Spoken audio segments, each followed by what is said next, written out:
자, 하나님은 사람이 있기 전에는 친히 말씀으로 천지 만물을 창조하셨어요. 근데 사람을 만들고 나서는 하나님의 일하신 일반적 보편적 방법은 부족함에도 불구하고 하나님은 사람과 함께 일하세요. 땅끝까지 복음을 전할 때도 하나님은 사람을 통해서 가라고 말씀하십니다. 사람이 가서 만나서 접촉하여 그들에게 증거할 때 하나님께서 함께 해 주시겠다는 거예요. 그래서 어떤 시대든지 하나님은 사람이 필요하고 하나님의 손에 붙들린 쓰임받을 그 사람과 함께 하나님은 일하신다라는 겁니다. 그래서 아브라함 시대 때는 하나님이 아브라함을 부르셨고요, 모세 시대 때는 모세, 물론 아브라함 한 사람만 부른 거 아니지만 하나님께서 믿음으로 하나님의 부르심에 아브라함이 응답했고, 또 모세도 그랬고요, 여호수아, 또 예수님 시대 때는 부족함에도 불구하고 베드로를 비롯해서 예수님의 12제자들이 부름을 받아서 한 제자는 탈락해버렸지만 하나님 앞에 존귀하게 세계 복음화를 위해서 쓰임 받았습니다. 오늘날 이 시대에도 하나님은 하나님이 쓰실 사람들을 찾고 있어요. 하나님이 아무나 쓰시는 건 아니에요. 생각지 못했던 상황에서 생각지 못했던 사람을 예비하셔서 하나님의 일들을 이루어 가시는지를 믿으시기 바랍니다. 하나님께서 어떤 사람을 시대마다 쓰실까, 주역으로 쓰실까, 그것이 오늘 함께 읽은 이 말씀에 나오고 있습니다. 오늘 말씀의 주역이 느헤미야라는 사람인데, 이 느헤미야는 이스라엘 민족이, 유다 민족이 BC 586년도에 바벨론이라는 나라에 완전히 망하게 되죠. 근데 이미 BC 605년, 지금으로부터 한 2600년 전에 이미 나라가 망하다시피 하면서 젊은이들이 포로로 잡혀갑니다. 바벨론의 볼모로 잡혀가죠. 그때 잡혀간 인물 중에 한 사람이 다니엘이 있었죠. 그리고 세 친구가 있었습니다. 그리고 BC 586년에 완전히 망해버리고, 그런데 하나님께서 망하기 전에 선지자 예레미야를 통해서 망하지만 70년 만에 고토로 고향 땅으로 흩어졌던 사람들이 돌아오게 될 것이라고 예언을 했습니다. 그 예언대로 BC 605년에 이제 나라가 망하다시피 하고 젊은이들이 흩어졌죠. 그런데 정확하게 BC 536년에 이들이 70년 만에 예루살렘 땅에 돌아옵니다. 그래서 하나님의 말씀은 1.1획도 변함이 없고요, 그 말씀이 그대로 이루어지는 줄을 믿으시기 바랍니다. 그 1차 포로 귀환이 BC 586년이었고 이들의 귀환의 목적은 오로지 한 가지였습니다. 불태워진 예루살렘 성전을 다시 건축하는 것이었어요. 그 중심에 섰던 인물이 스룹바벨이었고, 스룹바벨이 총독이 됩니다. 그러니까 스룹바벨이 포로로 잡혀갔던 그 민족의 이스라엘 민족의 자녀였는데, 이가 잘 자라서 이제 그 불리한 상황에도 불구하고 페르시아 대제국의 이제 높은 자리까지 올라가게 되죠. 그래서 이제 고레스 왕이 돌아갈 사람 다 돌아가라고 하니까 높은 자리에 있던 이 스룹바벨도 돌아가겠다고 합니다. 그래서 총독으로 임명을 받아서 예루살렘으로 돌아옵니다. 2차 귀환이 에스라라는 이 학사, 제사장을 중심으로 해서 돌아오는데 BC 458년이에요. 약 78년 정확하게는 약 80년 만에 2차 귀환이 이루어집니다. 그때 돌아올 때는 좀 숫자가 적었어요. 세 번째 귀환은 이제 느헤미야, 오늘 나오는 이 인물 느헤미야를 중심으로 이들이 돌아와서 예루살렘, 무너졌던 예루살렘 성벽을 재건하기 위해서 돌아오는데 BC 444년에 이들이 돌아옵니다. 토탈 42,360명의 많은 젊은이들을 중심으로 이들이 예루살렘 땅에 돌아오게 됩니다. 기적이죠. 나라를 빼앗긴 지 약 160년이 되는데 이미 1세대는 다 죽게 되었을 것이고요. 그리고 2세, 3세, 4세, 제가 나이를 한번 대충 따져보니까 느헤미야 같은 경우는 정조 할아버지나 할아버지가 포로로 잡혀온 그런 나이쯤 되겠더라고요. 그러니까 그때 돌아서니까 이제 느헤미야 같은 경우는 160년 전에 나라가 망한 사건이니까 전혀 정조 할아버지가 살았던 곳에 내가 돌아가서 그 집 성을 세워주자 이런 동기를 가질 수 있는 상황은 아니에요. 그런데 하나님께서 놀랍도록 역사하셔서 느헤미야를 중심으로 그 무너졌던 예루살렘 성벽을 세우게 되는 것입니다. 그래서 이런 것을 보면서 왜 하나님께서 시대마다 사람들을 세우셨을까? 또 그들이 중심이 되어서 위대한 하나님의 일들, 160년 동안 이루어지지 않았던 그 일들이 이루어지는데 그 중심에 느헤미야를 쓰셨을까? 그럼 앞으로 저와 여러분은 하나님 앞에 쓰임 받으려면 어떤 원리를 가지고 어떤 태도를 가지고 살아가야 될까 하는 것을 6가지 원리를 말씀 속에 뽑아서 여러분과 나누려고 합니다. 자, 느헤미야가 이제 3세나 4세쯤 됐겠죠. 정확하게는 나와 있지 않지만 약 160년쯤 돼서 돌아갔으니까 140, 50년쯤 됐겠죠. 이미 그는 공직에 진출해 있었습니다. 불리한 상황임에도 불구하고 페르시아라는 대제국의 공직자가 되었어요. 그런데 최고위직은 아직은 아니었습니다. 지금도 우리나라 이 한인 2세, 3세들이 보면 미국이라는 사회에서 이제 공직에 진출도 하고 또 차관보 정도까지 올라가고 연방 의원도 배출도 되고 그렇게 되지만 그게 쉬운 것은 아니죠. 근데 이제 2차 귀환 때 학자들이 하면 제2차 귀환 BC 458년경에 이제 에스라 학사와 함께 그 예루살렘 땅에 돌아갔던 그 인물 중에 섞여 있는 인물이 누가 있었는가 하면 이 느헤미야의 동생이 있었던 거예요. 오늘 하나니라는 이 사람 이름으로 나오는데 이 하나니가 느헤미야의 동생이 있는데 예루살렘 땅에 가보니까 예루살렘 땅이 엉망인 겁니다. 정말 비참한 땅이 되어 있는 거예요. 성벽이 없으니까 아무리 농사를 짓고 가축을 키워도 약탈자들이 와서 다 그냥 훔쳐가 버리고 뺏어가 버리고 극도로 가난하고 극도로 피폐하고 극도의 환난 속에 있는 비참하게 살아가는 그런 삶의 정황들을 보고 이 하나니가 돌아왔어요. 그리고 형한테 이제 알려준 겁니다. 느헤미야가 야, 우리 할아버지가 살던 땅이 어떻더냐 물어보니까 비참한 상황을 이야기하는 겁니다. 그때 여러분 느헤미야가 펑펑 웁니다. 그랬냐? 보통 사람 같으면 야, 그렇게 비참하냐? 이런 정도일 텐데 이 느헤미야는 특별한 뭔가 하나님의 은혜가 임한 거예요. 그래서 수일 동안 웁니다. 막 울면서 금식하면서 회개하면서 그렇게 시간을 보냅니다. 그러면서 느헤미야가 목표를 가져요. 내가 가야 되겠다. 하나님의 어떤 감동을 받았겠죠. 그래서 느헤미야가 결국 준비를 했어요. 어디까지 올라가는가 하면 왕의 아닥사사다 왕의 비서실장까지 올라갑니다. 왕의 큰 총애를 받는 그런 비서실장까지 올라가요. 왕의 음식을 관장하는 모든 것을 총괄하는 그런 비서실장까지 올라가는데 왜냐하면 왕에는 항상 이 암살의 위협이 있잖아요. 그러니까 왕이 먹는 음식이나 음료수나 술이나 이런 것들은 아무한테나 맡길 수가 없어요. 왕이 그냥 딱 한 사람 믿을 만한 사람 그 사람한테 맡게 되는데 근데 사실 이 느헤미야는 바벨론이나 페르시아 대제국의 후손이 아니었잖아요.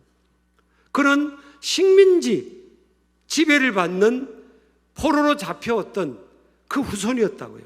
포로로 잡혀왔으니까 얼마나 좋지 않은 감정이 있을 거 아니에요. 우리도 36년의 일제 경험을 통해 지금 일본에 이게 좋지 않은 감정이 일반적으로 있잖아요. 지금 그건 또 그걸 넘어서서 그들을 품고 예수님을 믿도록 우리가 그렇게 해야 되겠지만 또 그런 감정이 많이 있지 않습니까? 그런데 그럼에도 불구하고 이 느헤미야가요, 세월이 160년이 지났지만 그는 그곳에 가겠다는 거예요. 그곳에 가서 예루살렘 성벽을 재건하려면 최고위직, 요즘으로 말하면 장관급이나 아니면 왕의 비서실장급이 돼야 나중에 돌아갈 때도 총독으로 임명을 받아서 돌아간다는 거예요. 그래서 느헤미야의 목표는 최고위직에 올라가는 게 목표인 겁니다. 자기 자신의 안위를 위한 게 아니라 우리 다 무너진 우리 할아버지가 살던 그 고토 예루살렘 땅에 그 비참하게 살던 사람들을 이제 잘 살게 해줘야 되니까 예루살렘 무너진 성벽을 재건하기 위해 내가 간다. 그런 목표를 가진 거예요. 사실 사람들은요, 다 중앙 중심적이고 회사로 쳐도 본사에 근무하고 싶지 지사에 근무하거나 해외 발령받거나 저기 험지에 발령받으면 다 그거 안 좋아합니다.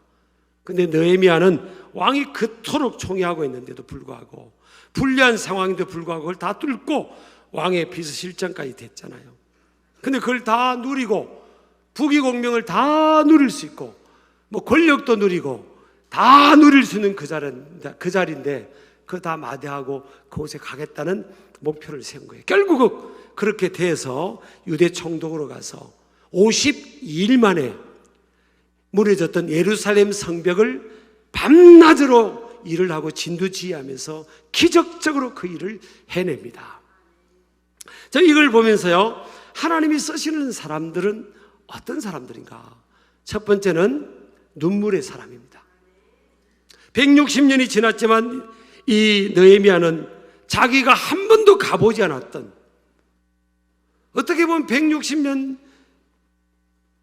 기간이니까 나하고는 아무 상관없는 그런 곳이고 거기에 사는 사람들이라고 생각할 수 있죠. 저는요, 이걸 미국에서 제가 경험을 했어요. 사실은요, 미국에 제가 2005년도 갔더니 미국에 살던 한인 1.5세 2세들이요, 자기는 코리안 아메리칸이라고 생각 안 한다고 하더라고요. 나 코리안 아니라고. 아이들이 내가 물으니까 자꾸 그런 말을 하는 거예요. 한국이 힘이 약하고 자기들이 한국인이란 걸 드러내고 싶지 않은 거예요, 사실은. 근데 2006년도에 제가 미국에 있을 때요, 한국이 WBC 야구 월드컵에서 준결승 3, 4위전에서 미국을 이겨버린 겁니다. 그러니까 아이들이 그 중고등학교 때는 야구가 미국에서는 굉장히 어필이 되는 운동이기 때문에 그 다음 날요, 아이들 태극기 꽂고 학교를 가더라고요. 그리고 2009년도는 그 미국 한복판에서 결승전에서 비록 우리가 준우승했지만 결승까지 올라간 거예요. 그러니까 그때부터 아이들이 자기는 코리안 아메리칸이라고, 제가 그런 걸 봤거든요. 그러니까 이게 포로로 잡혀온, 더구나 포로로 잡혀온 그 후손이라는 것을 드러내고 싶지 않잖아요. 숨기고 싶은데 이 느헤미야는 드러낼 뿐만 아니라 그곳에 가겠다는 겁니다. 눈물을 하나님이 주신 거예요. 여러분, 우리가 어떤 하나님의 비전, 하나님의 미션, 하나님의 사명을 우리가 깨닫게 될 때요, 어떤 때는 하나님의 감동으로 막 눈물이 날 때가 있어요. 저는 이 체험을 지금 살아보면서 많은 체험을 했어요. 어떤 걸 해야 될 때나 방향을 세울 때나 어떤 곳에 내가 가는 인생을 결정해야 될 때나 막 눈물이 쏟아질 때가 많았어요. 그 전에 제가 가까이 2019년도에 그 세계적인 목회자였던 짐 신발라 목사님이 한국에 수천 명의 목회자 세미나를 위해서 오셨잖아요. 그리고 이제 그 중간에 브릿지 역할을 하던 이제 집행부의 책임자 미국 목사님께서 혹시 이렇게 이 짐 신발라 목사님을 주일 예배든 금요일이든 수요일이든 주일 저녁이든 하여튼 모시고 싶은 사람이 있으면 빨리 손들라고 하더라고요. 제가 욕심이 있잖아요. 이게 영적인 것에 욕심이 있어가지고요. 우리 교인들 좋은 꼴을 먹이고 싶어가지고 제가 제일 먼저 손들었어요. 제가 모시고 싶은 사람 할 때 딱 제가 먼저 손들었어요. 그래서 주일날 11시 예배 해주세요. 제가 먼저 딱 찜을 했어요. 애들 말로. 그리고 이제 그 집행부에서 연락이 와서 저도 이제 약간 이제 영어로 소통하니까 그 집행부 저 목사님이 그럼 목사님이 통역을 하라고 그러더라고요. 그 저는 뭐 영어를 잘 하지 못하지만 이렇게 전능하신 하나님을 믿고 있기 때문에 어떤 일이 주어지면 나 못해요. 나 안 할래요. 다른 사람 시켜서 이런 스타일이 아니에요. 나는 그건 진짜 신앙이 아니라고 생각하기 때문에 딱 뭐가 주어지면 제가 해야 된다고 그러면 해야 된다 그러면 제가 그냥 할게요. 그래서 순종하는 게 막 부딪히는 스타일이에요. 우리가 뭐 여기서 한국에서 태어나서 쭉 다 자랐는데 무슨 뭐 영어를 하면 잘하겠어요. 외국인이 우리나라에서 살았다고 해서 뭐 영어를 뭐 한국말을 뭐 이렇게 그렇잖아요. 그래도 뭐 믿음으로 그래요. 그래가지고 이제 기도하고 주요. 근데 이 짐 셈발라 목사님이에요. 어떤 분인가 하면 설교할 때 원고도 하나도 안 주고 대지도 안 주고 그런 분이에요. 그냥 마이크 들고 나오는 대로 설교하는 분인 거예요. 그래서 제가 이제 걱정도 되고, 이게 영어를 잘하는 것도 아닌데 이게 괜히 어떻게 주요. 기도하면 이제 부담도 되고 그래도 하나님 믿음으로 뭐 해야지 뭐 의지하고 있는데 토요일 날 연락이 온 겁니다. 토요일 날 주일 전에 그 주최측 그 목사님이 연락이 와가지고 저보고 통역을 안 해도 된다고 그런 거예요. 통역을 안 해도 된다는 거예요. 왜 그러니까 이분이 금요일 날 어느 교회를 가는데 이 통역이 안 맞아가지고 너무 고생했다고. 우리나라에서 제일 통역 잘하기로 검증된 분인데 그분과만 하겠다는 거예요. 그분을 데리고 다 어디를 가겠다는 거예요. 그러니까 저는 개인적으로 너무 좋잖아요. 하나님 앞에 하겠다고 했고 안 해도 되니까. 여러분 너무 감사한 거 아니에요. 왜 사람이 이게 저울에 달릴 필요가 뭐 있어요. 그래서 감사다 하는데 제가 막 눈물이 나오는 거예요. 갑자기 이걸 그냥 찔끔찔끔 눈물이 아니라 그냥 막 쏟아지면서 하나님의 음성이 들리는데 나는 네 목소리로 나의 메시지가 전해지는 걸 원한다. 이게 들려버린 거예요. 막 눈물이 나면서. 그럼 해야 돼요, 안 해야 돼요? 그래서 제가 이걸 그 주최측 미국 목사님께 말씀을 드렸어요. 내가 안 해도 되는데 하나님께 기도하는데 막 눈물을 주시면서 내 목소리로 하나님의 메시지가 전해지기를 원한다고 하니까 이걸 어떻게 해야 될지 모르겠다고. 그래서 이분이 그러냐 그럼 그 강사님한테 그 사실을 알리겠다고.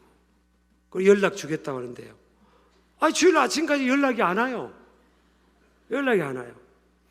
그 이제 밤에 기도하면 자꾸 그 감동하고 안 하려고 하면 너무 말 못할 막 이렇게 쏟아지는 눈물 속에서 말도 못하고 이거 하나님이 하라시는 것보다.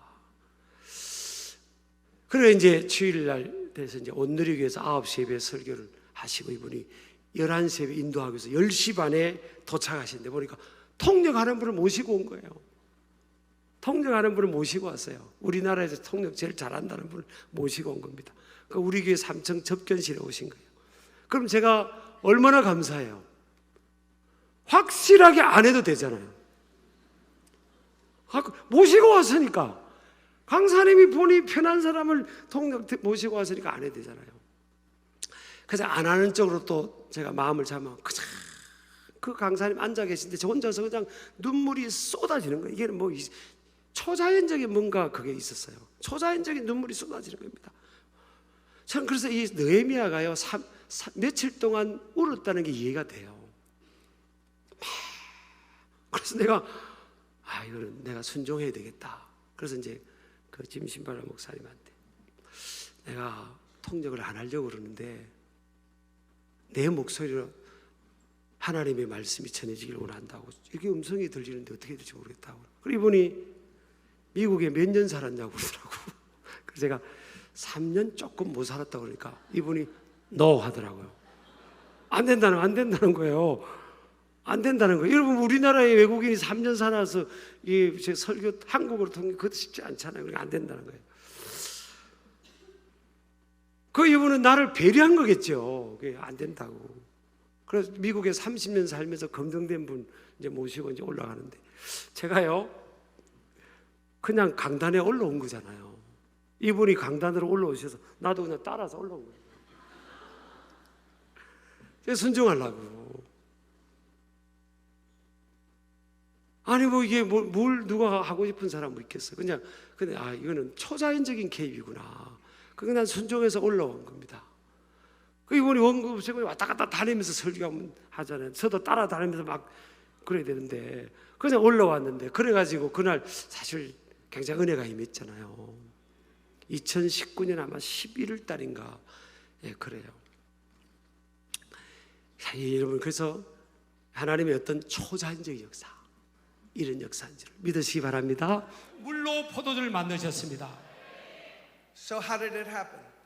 어떻게 이것이 일어났습니까? 그 당시에 아무것도 What are 없잖아요. the secrets?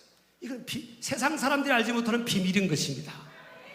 Well, the first thing for us to learn is this. 이 교훈의 기적의 첫 번째 교훈은요, Jesus turned the water into wine because he was at the wedding. 주님께서 기적을 물로 포도주를 만드신데 그 결혼식에 예수님이 계셨다는 사실입니다. Can I just say something for a second? Yeah. I want to say something. No, Yeah. translate that. Yeah. 예. How many of you speak English? 영어를 할 수 있는 분이 얼마나 계신가요? But he was speaking English to you before. 스피리추얼. 제가 근데 그날 잘 들리더라고요. 그래서 이제 하나님 은혜로 이렇게 하게 됐는데, 제가 뭐 이게 통역 이야기 하려는 게 아니라 느헤미야가 그랬겠구나. 느헤미야가 지금요 1장 1절에 보면 어디 사는지 아세요? 수상궁. 모든 사람들이 부러워하는 수상궁에도 또 어디예요? 왕궁. 왕의 총애를 받으면서 왕과 함께 식사를 하는 모든 공직자의 꿈의 그 포지션, 거기에 와 있는 거예요. 그런데 하나님의 초자연적인 감동을 받고 이 눈물 속에 그의 마음이 예루살렘을 향한 겁니다. 전 여러분의 삶 속에도, 저의 삶 속에도 지금까지도 그렇겠지만 앞으로도요, 하나님의 어떤 초자연적인 임재와 그런 간섭이 있을 거예요. 말씀하심이 있을 겁니다. 그러면 느헤미야처럼 그렇게 방향을 하나님 앞에 결단할 수 있는 그런 사람을 하나님이 역쓰실 줄을 믿습니다. 우리가 생각할 때 느헤미야처럼 최고의 적이 있는데 그 험지로 누가 가겠어? 저는 그렇게 생각하지 않습니다. 인간적인 계산으로는 갈 사람 아무것도 없을 것 같죠. 그런데 여러분,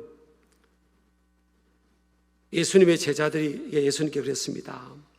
낙타가 바늘기로 들어가는 것이 부자가 하나님 나라에 들어가는 것보다 쉽다 그랬어요. 그때 제자들이 그럼 누가 구원을 받을 수 있겠습니까?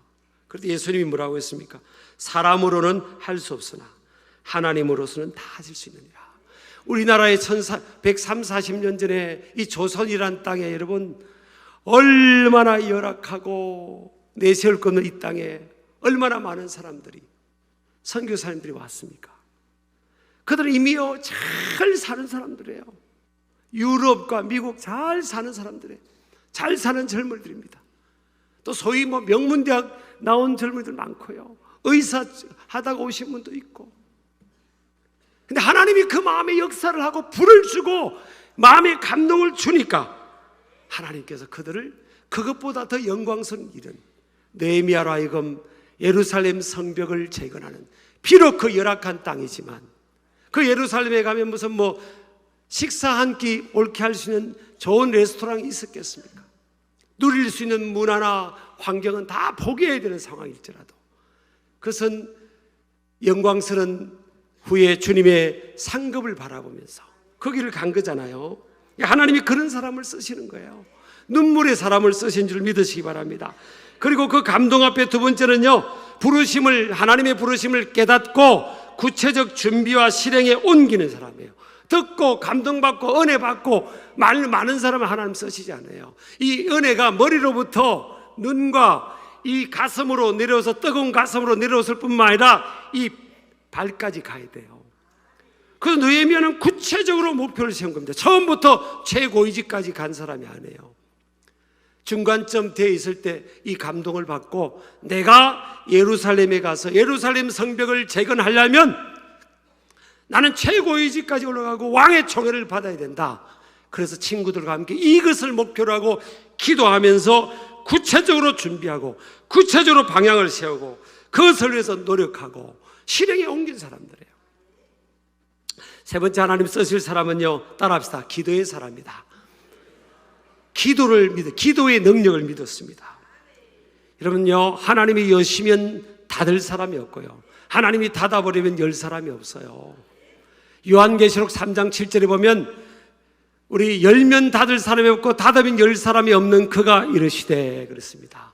그분은 다윗의 열쇠를 가지시니 예수 그리스도입니다. 여러분요, 우리 주님이 여시면 닫을 사람이 없어요. 주님이 저 사람의 인생의 축복의 문을 열면 아무리 사람들이 막으려고도 안 됩니다. 주님이 그 사람을 높여주고자 하면 아무리 그 사람을 끌어내려고도 안 됩니다. 끌어내리는 사람이 망하게 돼 있어요.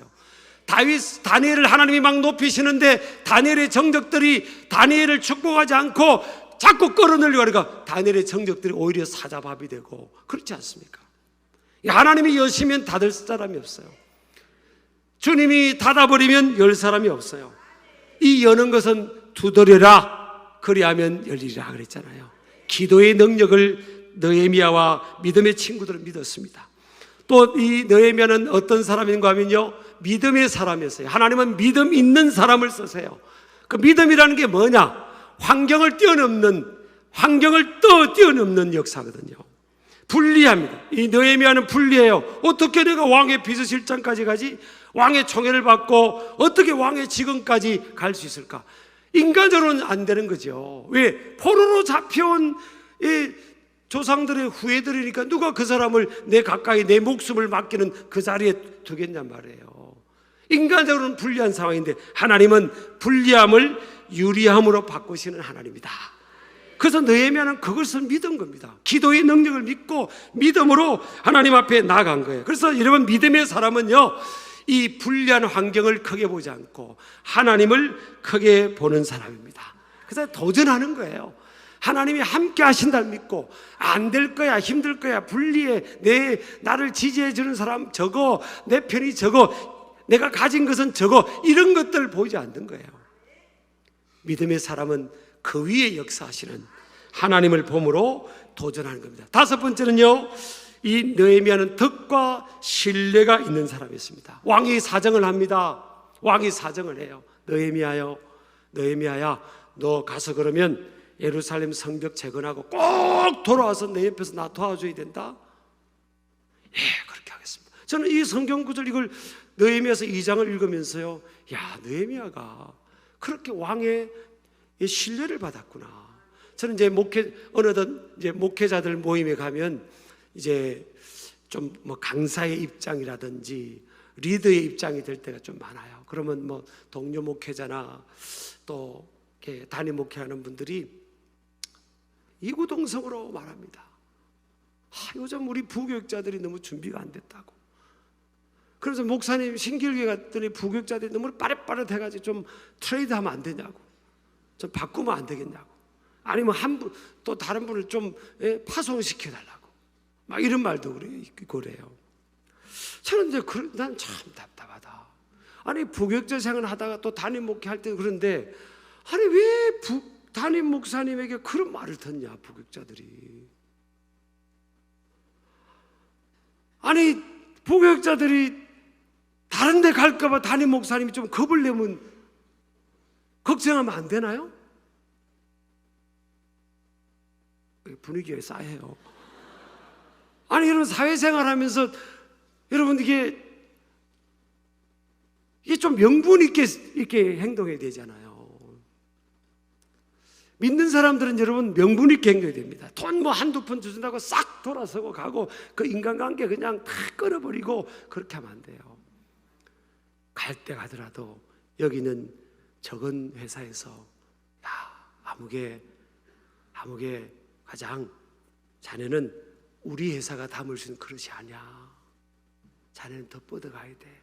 너무 아쉽지만 앞으로 잘 될 거니까 잘 되면 우리 회사도 좀 돌아봐줘. 뭐 이런 관계성 속에 이렇게 인간관계를 맺어야 되지 않아요?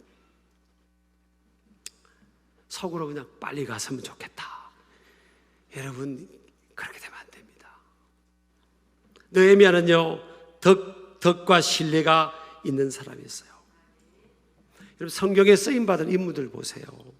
다윗 보세요. 목동생활입니다. 밑바닥 목동생활하다가 왕으로 기름을 받았고요. 리브가는 부모님이 결혼도 하는 그 딸을 우물가에 물길로 시켜서 물길로 갔다가 거기서 열국의 어미가 되고 아브라함의 며느리로 선택을 받은 거 아닙니까?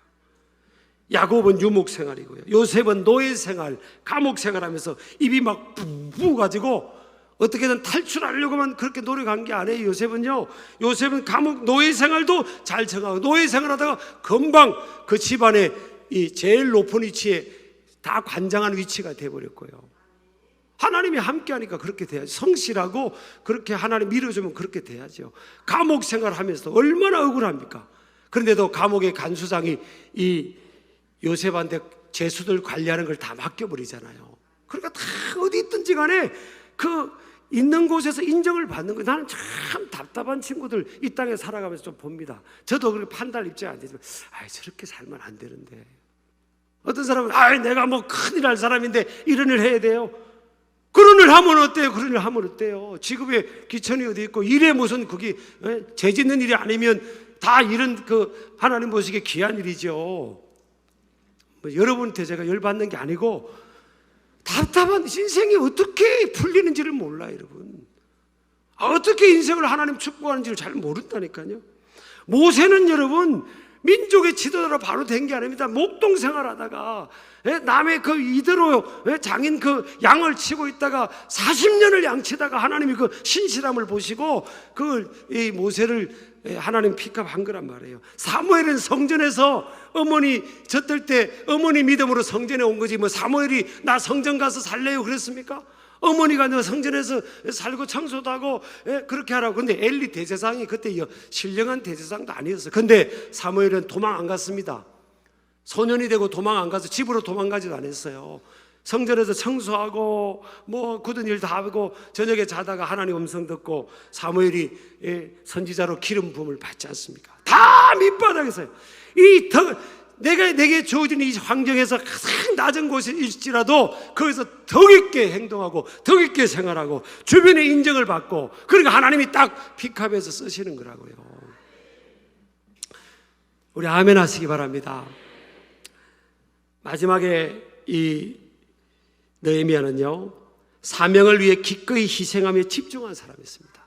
1400km를 걸어서 갔고요 4개월이 걸려서 그곳에 도착했고 그는 가자마자 그는 밤에 예루살렘 성벽을 다 관찰했어요. 그리고 성벽이 완공될 때까지 그는 숙소에 저기 좋은 숙소에 들어가지 않고 그 현장에서 야전사령관처럼 머물렀습니다. 그래서 52일 만에 다 안 된다고 하던 그 예루살렘 성벽을 완공하고 맙니다.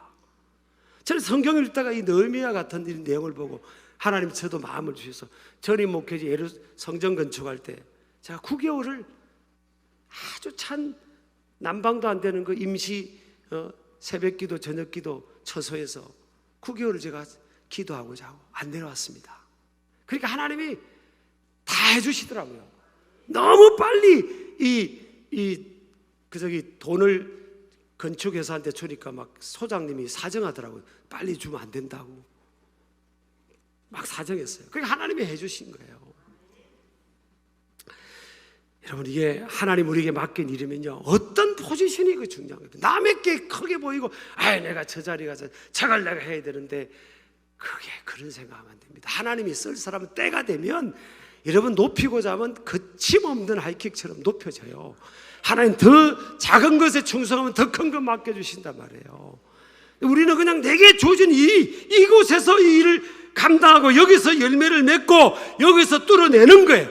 이게 교회 안의 사명이든 교회 밖의 사명이든 그렇게 할 때 하나님께서 더 귀한 것들을 맡겨주시고 더 큰 것들을 맡겨주실 줄 믿습니다.